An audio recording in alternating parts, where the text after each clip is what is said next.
Moby Dick, by Herman Melville, chapters 55 to 58.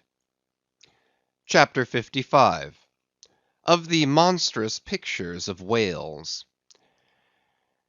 I shall ere long paint to you, as well as one can without canvas, something like the true form of the whale as he actually appears to the eye of the whaleman, when in his own absolute body the whale is moored alongside the whale ship, so that he can be fairly stepped upon there.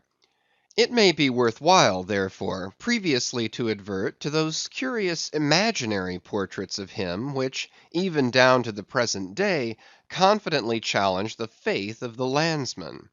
It is time to set the world right in this matter, by proving such pictures of the whale all wrong. It may be that the primal source of all those pictorial delusions will be found among the oldest Hindoo, Egyptian, and Grecian sculptures. For ever since those inventive but unscrupulous times, when, on the marble panellings of temples, the pedestals of statues, and on shields, medallions, cups, and coins, the dolphin was drawn in scales of chain armour like Saladin's, and a helmeted head like St. George's; ever since then has something of the same sort of license prevailed, not only in most popular pictures of the whale, but in many scientific presentations of him. Now, by all odds, the most ancient extant portrait, anyways purporting to be the whale's, is to be found in the famous cavern pagoda of Elephanta, in India. The Brahmins maintain that in the almost endless sculptures of that immemorial pagoda, all the trades and pursuits, every conceivable avocation of man, were prefigured ages before any of them actually came into being. No wonder, then, that in some sort our noble profession of whaling should have been there shadowed forth. The Hindoo whale referred to occurs in a separate department of the wall, depicting the incarnation of Vishnu in the form of Leviathan, learnedly known as the Matsya Avatar. But though this sculpture is half man and half whale, so as only to give the tail of the latter, yet that small section of him is all wrong. It looks more like the tapering tail of an anaconda than the broad palms of the true whale's majestic flukes. But go to the old galleries, and look now at a great Christian painter's portrait of this fish, for he succeeds no better than the antediluvian Hindoo. It is Guido's picture of Perseus rescuing Andromeda from the sea monster or whale. Where did Guido get the model of such a strange creature as that? Nor does Hogarth, in painting the same scene in his own Perseus Descending, make out one whit better. The huge corpulence of that Hogarthian monster undulates on the surface, scarcely drawing 1 inch of water. It has a sort of howdah on its back, and its distended, tusked mouth into which the billows are rolling, might be taken for the Traitor's Gate leading from the Thames by water into the Tower. Then there are the Prodromus whales of old Scotch Sibbald, and Jonah's whale as depicted in the prints of old Bibles and the cuts of old primers. What shall be said of these? As for the bookbinder's whale, winding like a vine-stalk round the stock of a descending anchor, as stamped and gilded on the backs and title pages of many books, both old and new, that is a very picturesque but purely fabulous creature, imitated, I take it, from like figures on antique vases. Though universally denominated a dolphin, I nevertheless call this bookbinder's fish an attempt at a whale, because it was so intended when the device was first introduced. It was introduced by an old Italian publisher somewhere about the 15th century, during the revival of learning; and in those days, and even down to a comparatively late period, dolphins were popularly supposed to be a species of the Leviathan. In the vignettes and other embellishments of some ancient books, you will at times meet with very curious touches at the whale, where all manner of spouts, jets d'eau, hot springs and cold, Saratoga and Baden Baden, come bubbling up from his unexhausted brain. In the title page of the original edition of the Advancement of Learning, you will find some curious whales. But quitting all these unprofessional attempts, let us glance at those pictures of Leviathan purporting to be sober, scientific delineations by those who know. In old Harris's collection of voyages, there are some plates of whales extracted from a Dutch book of voyages, A.D. 1671, entitled A Whaling Voyage to Spitzbergen in the ship Jonas and the Whale, Peter Peterson of Friesland, master. In one of those plates, the whales, like great rafts of logs, are represented lying among ice isles, with white bears running over their living backs. In another plate, the prodigious blunder is made of representing the whale with perpendicular flukes. Then again, there is an imposing quarto, written by one Captain Culnet, a post-captain in the English Navy, entitled A Voyage round Cape Horn into the South Seas for the purpose of extending the spermaceti whale fisheries. In this book is an outline purporting to be a "picture of a physeter or spermaceti whale, drawn by scale from one killed on the coast of Mexico, August 1793, and hoisted on deck." I doubt not the captain had this veracious picture taken for the benefit of his marines.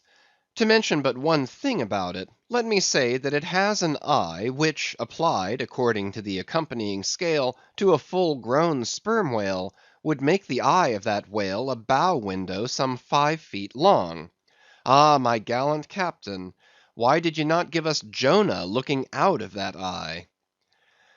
Nor are the most conscientious compilations of natural history for the benefit of the young and tender free from the same heinousness of mistake. Look at that popular work, Goldsmith's Animated Nature.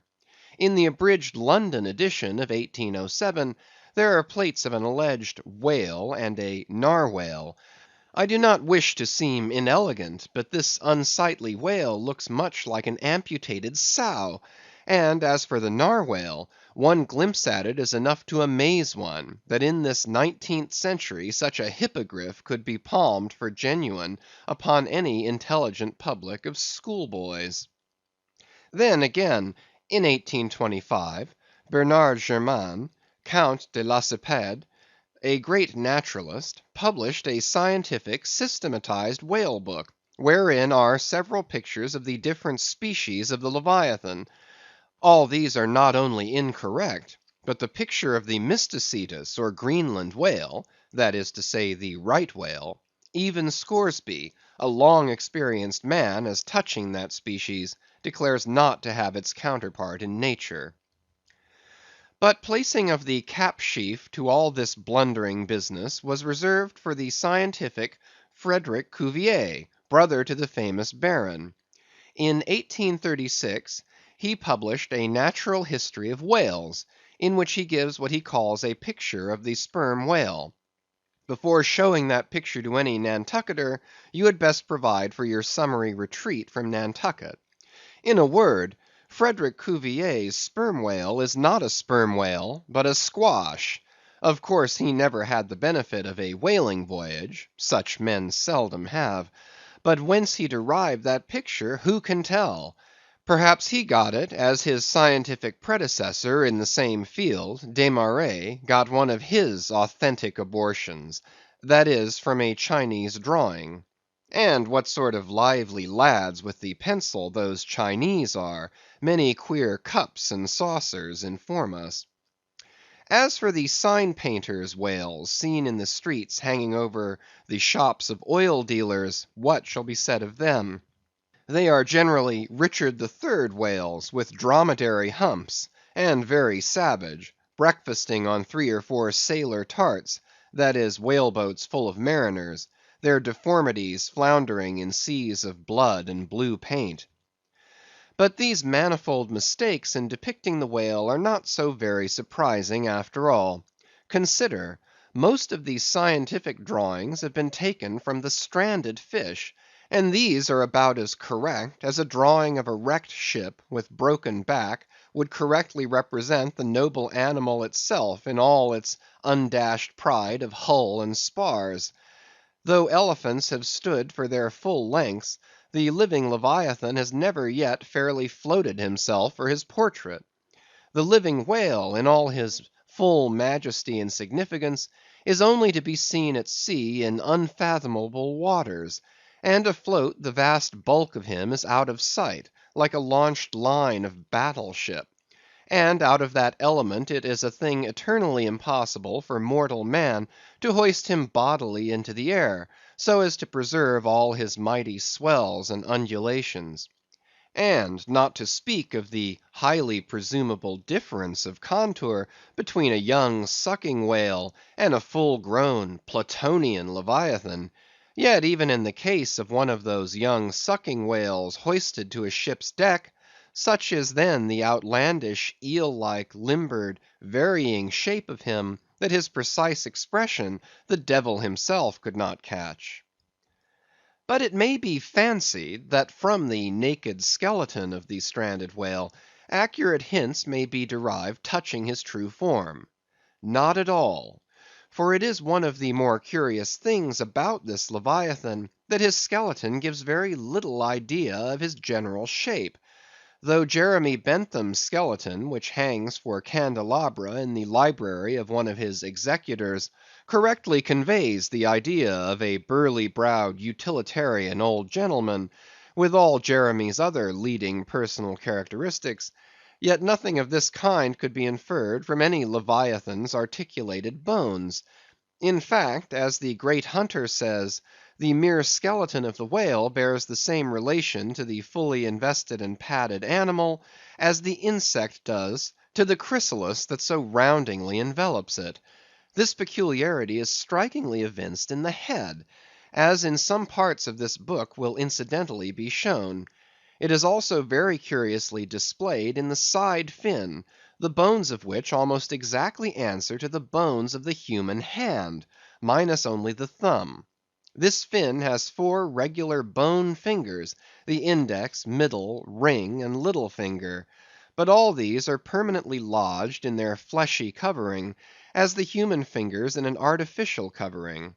"However recklessly the whale may sometimes serve us," said humorous Stubb one day, "he can never be truly said to handle us without mittens."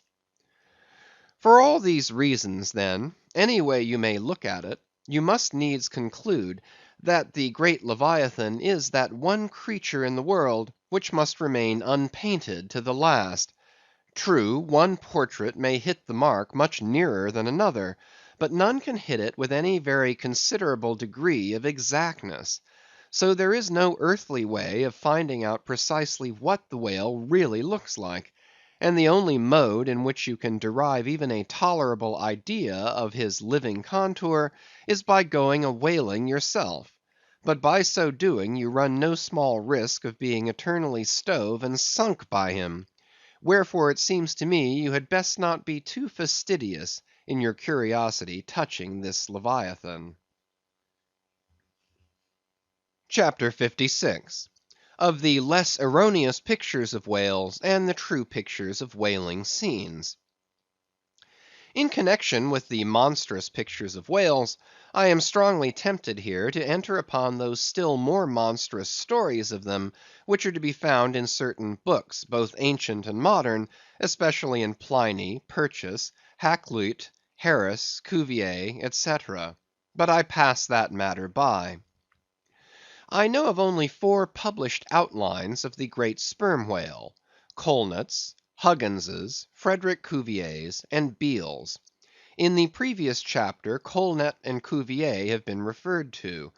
Huggins's is far better than theirs, but by great odds Beale's is the best. All Beale's drawings of this whale are good, excepting the middle figure in the picture of 3 whales in various attitudes, capping his second chapter. His frontispiece, boats attacking sperm whales, though no doubt calculated to excite the civil skepticism of some parlor men, is admirably correct and lifelike in its general effect. Some of the sperm whale drawings in J. Ross Browne are pretty correct in contour, but they are wretchedly engraved. This is not his fault, though. Of the right whale, the best outline pictures are in Scoresby, but they are drawn on too small a scale to convey a desirable impression.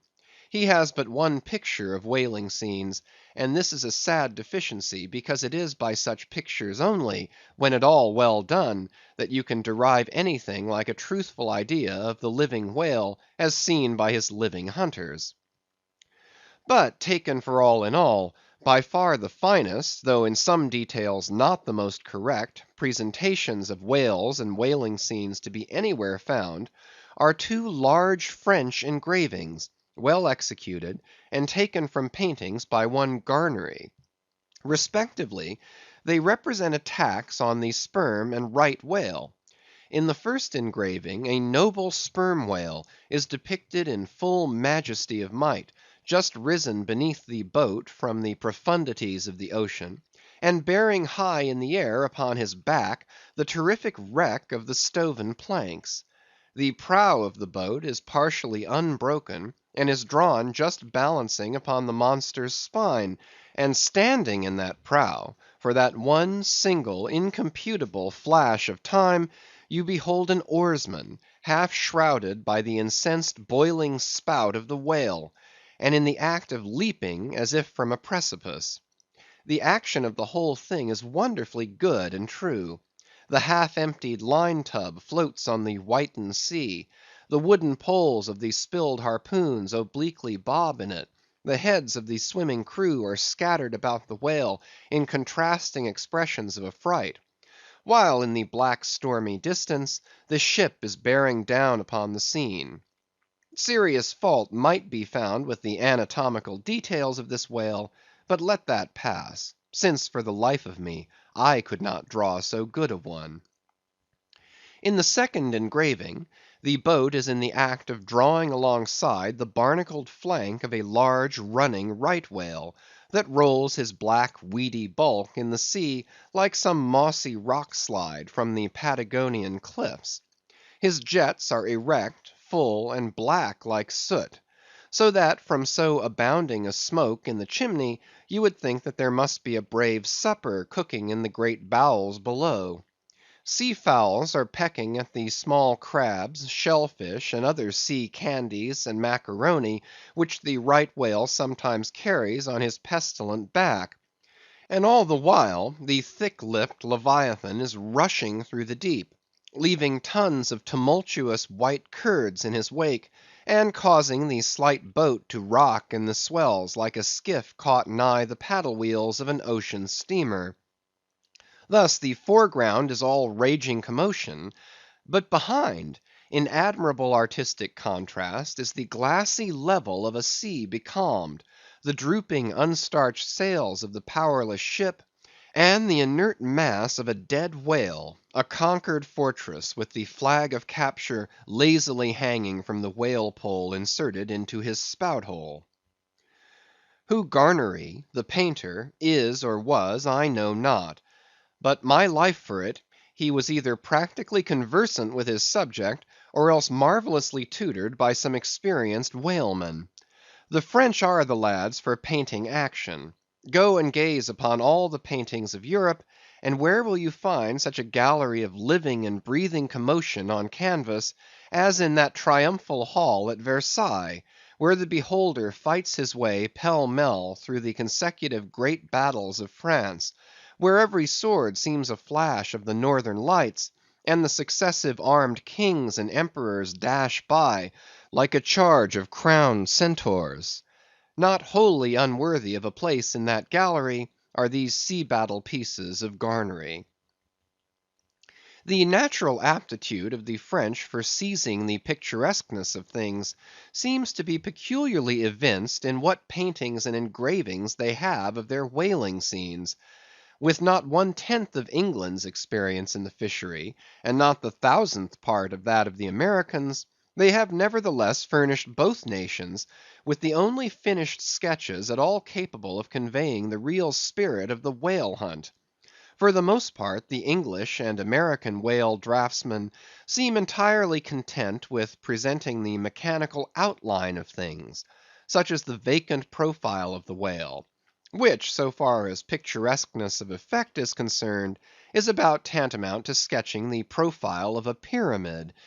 Even Scoresby, the justly renowned right whaleman, after giving us a stiff, full length of the Greenland whale, and 3 or 4 delicate miniatures of narwhales and porpoises, treats us to a series of classical engravings of boat hooks, chopping knives, and grapnels, and, with the microscopic diligence of a Leeuwenhoek, submits to the inspection of a shivering world 96 facsimiles of magnified Arctic snow crystals. I mean no disparagement to the excellent voyager. I honor him for a veteran. But in so important a matter, it was certainly an oversight not to have procured for every crystal a sworn affidavit taken before a Greenland justice of the peace. In addition to those fine engravings from Garnery, there are 2 other French engravings worthy of note, by someone who subscribes himself H. Doran. One of them, though not precisely adapted to our present purpose, nevertheless deserves mention on other accounts. It is a quiet noon scene among the isles of the Pacific. A French whaler anchored inshore in a calm, and lazily taking water on board, the loosened sails of the ship, and the long leaves of the palms in the background, both drooping together in the breezeless air. The effect is very fine, when considered with reference to its presenting the hardy fishermen under one of their few aspects of oriental repose. The other engraving is quite a different affair. The ship hove to on the open seas, and in the very heart of the leviathanic life, with a right whale alongside. The vessel, in the act of cutting in, hove over to the monster as if to a quay; and a boat, hurriedly pushing off from this scene of activity, is about giving chase to whales in the distance. The harpoons and lances lie levelled for use; 3 oarsmen are just setting the mast in its hole, while from a sudden roll of the sea, the little craft stands half erect out of the water, like a rearing horse. From the ship, the smoke of the torments of the boiling whale is going up like the smoke over a village of smithies; and to windward, a black cloud, rising up with earnest of squalls and rains, seems to quicken the activity of the excited seamen. CHAPTER 57. Of Whales in paint, in teeth, in wood, in sheet iron, in stone, in mountains, in stars. On Tower Hill, as you go down to the London docks, you may have seen a crippled beggar, or kedger, as the sailors say, holding a painted board before him, representing the tragic scene in which he lost his leg. There are 3 whales and 3 boats, and one of the boats, presumed to contain the missing leg in all its original integrity, is being crunched by the jaws of the foremost whale. Any time these 10 years, they tell me, has that man held up that picture, and exhibited that stump to an incredulous world. But the time of his justification has now come. His 3 whales are as good whales as were ever published in Wapping, at any rate; and his stump as unquestionable a stump as any you will find in the western clearings. But though for ever mounted on that stump, never a stump speech does the poor whaleman make, but with downcast eyes stands ruefully contemplating his own amputation. Throughout the Pacific, and also in Nantucket and New Bedford and Sag Harbor, you will come across lively sketches of whales and whaling scenes, graven by the fishermen themselves on sperm whale teeth, or ladies' busks wrought out of the right whalebone, or other like scrimshander articles, as the whalemen call the numerous little ingenious contrivances they elaborately carve out of the rough material in their hours of ocean leisure. Some of them have little boxes of dentistical looking implements, specially intended for the scrimshandering business. But in general they toil with their jackknives alone; and with that almost omnipotent tool of the sailor, they will turn you out anything you please, in the way of a mariner's fancy. Long exile from Christendom and civilization inevitably restores a man to that condition in which God placed him, i.e., what is called savagery. Your true whale hunter is as much a savage as an Iroquois. I myself am a savage, owing no allegiance but to the king of the cannibals, and ready at any moment to rebel against him. Now, one of the peculiar characteristics of the savage, in his domestic hours, is his wonderful patience of industry. An ancient Hawaiian war club or spear paddle, in its full multiplicity and elaboration of carving, is as great a trophy of human perseverance as a Latin lexicon. For with but a bit of broken sea shell or a shark's tooth, that miraculous intricacy of wooden network has been achieved, and it has cost steady years of steady application. As with the Hawaiian savage, so with the whale sailor savage. With the same marvellous patience, and with the same single shark's tooth of his one poor jackknife, he will carve you a bit of bone sculpture, not quite as workmanlike, but as close packed in its maziness of design as the Greek savage Achilles' shield, and full of barbaric spirit and suggestiveness as the prints of that fine old Dutch savage, Albrecht Dürer. Wooden whales, or whales cut in profile out of the small dark slabs of the noble South Sea war wood, are frequently met with in the forecastles of American whalers. Some of them are done with much accuracy. At some old gable-roofed country houses you will see brass whales, hung by the tail for knockers to the roadside door. When the porter is sleepy, the anvil-headed whale would be best. But these knocking whales are seldom remarkable as faithful essays. On the spires of some old-fashioned churches you will see sheet-iron whales, placed there for weathercocks, but they are so elevated, and besides that are to all intents and purposes so labelled with hands off, you cannot examine them closely enough to decide upon their merit. In bony, ribby regions of the earth, where at the base of high broken cliffs masses of rock lie strewn in fantastic groupings upon the plain, you will often discover images as of the petrified forms of the Leviathan partly merged in grass, which of a windy day breaks against them in a surf of green surges. Then again, in mountainous countries, where the traveller is continually girdled by amphitheatrical heights, here and there, from some lucky point of view, you will catch passing glimpses of the profiles of whales defined along the undulating ridges. But you must be a thorough whaleman to see these sights; and not only that, but if you wish to return to such a sight again, you must be sure and take the exact intersecting latitude and longitude of your first standpoint; else so chance-like are such observations of the hills, that your precise previous standpoint would require a laborious rediscovery, like the Saloma Islands, which still remain incognita, though once high-ruffed Medana trod them, and old Figuera chronicled them. Nor, when expandingly lifted by your subject, can you fail to trace out great whales in the starry heavens, and boats in pursuit of them; as when, long filled with thoughts of war, the Eastern nations saw armies locked in battle among the clouds. Thus at the North have I chased Leviathan round and round the Pole, with the revolutions of the bright points that first defined him to me. And beneath the effulgent Antarctic skies I have boarded the Argo Navis, and joined the chase against the starry Cetus, far beyond the utmost stretch of Hydrus and the flying fish. With a frigate's anchors for my bridle bits, and fasces of harpoons for spurs, would I could mount that whale, and leap the topmost skies, to see whether the fabled heavens, with all their countless tents, really lie encamped beyond my mortal sight. CHAPTER 58. Brit.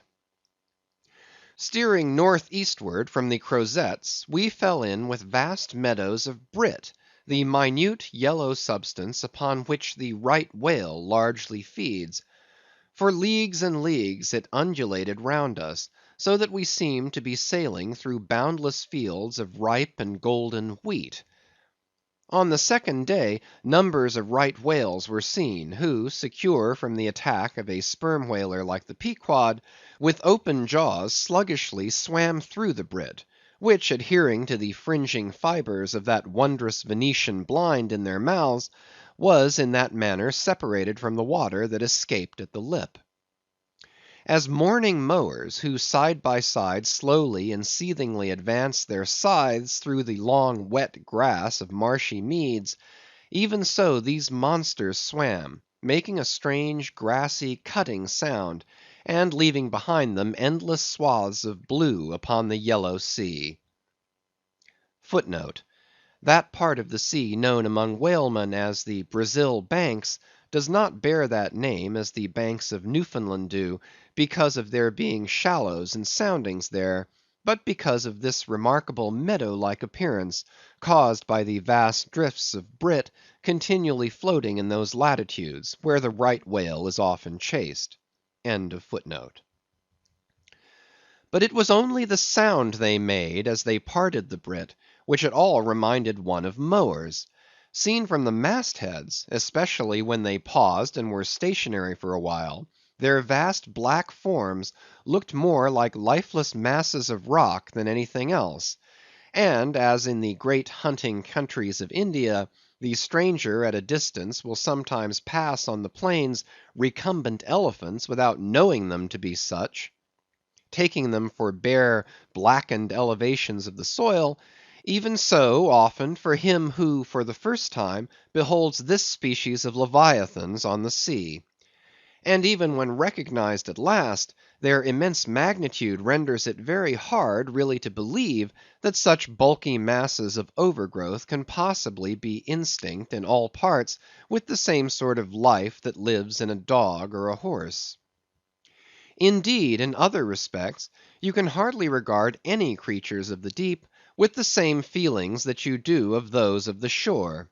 For though some old naturalists have maintained that all creatures of the land are of their kind in the sea, and though taking a broad general view of the thing, this may very well be, yet coming to specialties, where, for example, does the ocean furnish any fish that in disposition answers to the sagacious kindness of the dog? The accursed shark alone can in any generic respect be said to bear comparative analogy to him. But though to landsmen in general the native inhabitants of the seas have ever been regarded with emotions unspeakably unsocial and repelling; though we know the sea to be an everlasting terra incognita, so that Columbus sailed over numberless unknown worlds to discover his one superficial western one; though by vast odds the most terrific of all mortal disasters have immemorially and indiscriminately befallen tens and hundreds of thousands of those who have gone upon the waters; though but a moment's consideration will teach that however baby man may brag of his science and skill, and however much, in a flattering future, that science and skill may augment, yet forever and forever, to the crack of doom, the sea will insult and murder him, and pulverize the stateliest, stiffest frigate he can make; nevertheless, by the continual repetition of these very impressions, man has lost that sense of the full awfulness of the sea which aboriginally belongs to it. The first boat we read of floated on an ocean that with Portuguese vengeance had whelmed a whole world without leaving so much as a widow. That same ocean rolls now; that same ocean destroyed the wrecked ships of last year. Yea, foolish mortals, Noah's flood is not yet subsided; 2/3 of the fair world it yet covers. Wherein differ the sea and the land, that a miracle upon one is not a miracle upon the other? Preternatural terrors rested upon the Hebrews, when under the feet of Korah and his company the live ground opened and swallowed them up for ever; yet not a modern sun ever sets but in precisely the same manner the live sea swallows up ships and crews. But not only is the sea such a foe to man who is an alien to it, but it is also a fiend to its own offspring, worse than the Persian host who murdered his own guests, sparing not the creatures which itself hath spawned. Like a savage tigress that tossing in the jungle overlays her own cubs, so the sea dashes even the mightiest whales against the rocks, and leaves them there side by side with the split wrecks of ships. No mercy, no power, but its own controls it. Panting and snorting like a mad battle steed that has lost its rider, the masterless ocean overruns the globe. Consider the subtleness of the sea; how its most dreaded creatures glide under water, unapparent for the most part, and treacherously hidden beneath the loveliest tints of azure. Consider also the devilish brilliance and beauty of many of its most remorseless tribes, as the dainty embellished shape of many species of sharks. Consider, once more, the universal cannibalism of the sea, all whose creatures prey upon each other, carrying on eternal war since the world began. Consider all this, and then turn to this green, gentle, and most docile earth. Consider them both, the sea and the land, and do you not find a strange analogy to something in yourself? For as this appalling ocean surrounds the verdant land, so in the soul of man there lies one insular Tahiti, full of peace and joy, but encompassed by all the horrors of the half known life. God keep thee!